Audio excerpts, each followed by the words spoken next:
I'm Jan, nice to meet you. Lovely to meet you. to meet you. I'm Gearoid. How are you? I'm good, thank you. How are you? Good. Good. Excited.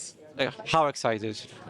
This is both our first feature film, so Yeah. we are absolutely.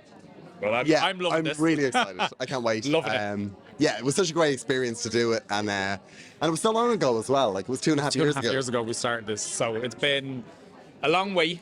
Yeah. To be here on the red carpet in London is amazing. So we play Billy and Colin. Colin. Okay. Yeah. So we play two of the very bold boys that dump our mothers with Edward. Edwards and run off to Gran Canaria to go partying. So our characters they're great, but not very nice people. Well, they are very nice people. They're stuck in a moment. Yeah. Like they're both.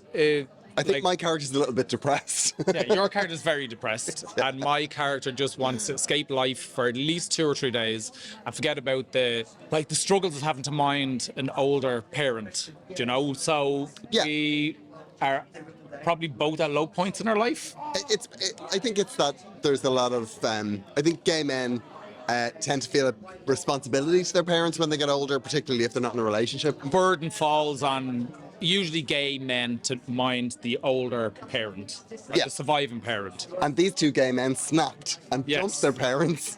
so that we could go party for So 3 we could days. party. Yeah. How does the film echo your own experiences of being gay man? So like I was very lucky as a gay man. All of my family accepted me. I came out late enough. Like I came out when I was like 22, but I've never had any hassle. I grew up in a council estate, so I can look after myself. So, but like I just like I've had as a gay man, I've had a good experience, really. Yeah, it's the same. I mean, my parents were very supportive.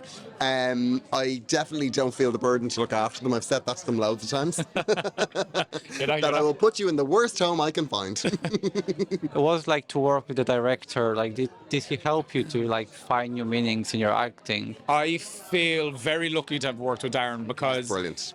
because this is my first feature film. I didn't know what to expect, and to be honest, I was really nervous about doing a feature film. But Darren and Colin made me feel so relaxed, very involved, which was really nice. To work with Darren, to me, it was a dream because I'm afraid now what any other acting work might be. Because Yeah, I know. I've heard some horror stories about different directors and different producers, but like this was an absolute dream. Yeah, from start to finish. The cast were great. And I mean, our first scene that we shot was the scene in the church. So it was Yeah. in front of loads of extras. And yeah, we were both very nervous. We rehearsed it before lunch and then we shot it after lunch.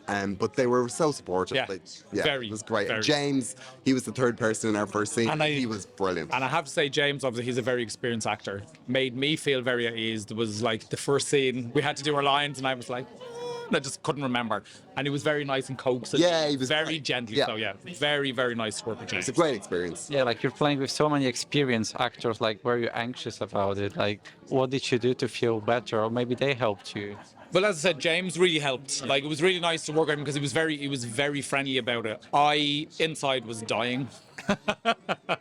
I was so nervous. I We used to rehearse each other's trailers. Like we'd go in and go, okay, run these lines over and over again for ages and ages and ages. But was it for me? Like I've worked in television and TV production for years, so like I wasn't nervous, but like I can't explain the nerves of just the first day.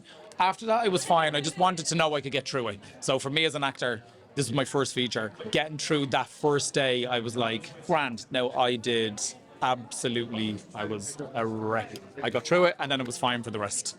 And as I said, because Darren and Colin were. Yeah, they were absolutely brilliant. But it's when you go into a situation on a film, there's so many people involved, and then all of a sudden they say action, and it's all on you. All eyes on you. To get your lines right and to deliver it in a way that the writer wants you to deliver it. But it was nice as well because there was a couple of times he was like, play with it. You know. Yeah, they were really open to us messing, and I guess that, like, especially when we went away to Maspalomas to do those scenes, everything was just so much fun. They were really like the script was so good, the story was so great, and we felt really invested in it as two gay men in their 40s. Yeah. Because there's not many roles for gay men in their 40s, really. No. So it was very nice. It was very nice. And what did you learn out of the story and the entire experience? So like. The thing I learned, like we still haven't seen the film, so we haven't seen. But obviously we read the script. So like the thing that really resonated with me was the realness of it. Yeah. You know, it's a very Irish story. It's a very Dublin, for me, I'm from Yeah. Dublin, it's a very Dublin story. Like as Gearoid said earlier, like as gay men in their 40s, the burden usually falls on one of us to mind our parents. Yeah. So that in itself was very, for me, it was very real. I've seen a lot of my friends go through it. My mum was actually really sick during the filming of this, so like I was trying to care for her at times as well. So like, I know the story really resonated with me. Yeah, it's a story about ordinary gay men. It's not a story about The flashiness or the yeah, sexiness. it's like you can be gay and that your life moves past, you know, like the fun and the clubbing and the dating and the partying. Yeah, and then all of a sudden you're kind of like a middle-aged man and you just, this is just one last hurrah. It's like one last moment where you're like, the present is not that great, so we're going to hark back to the good times. And Thank you so much, guys. Thank you. Thank you. Thank you.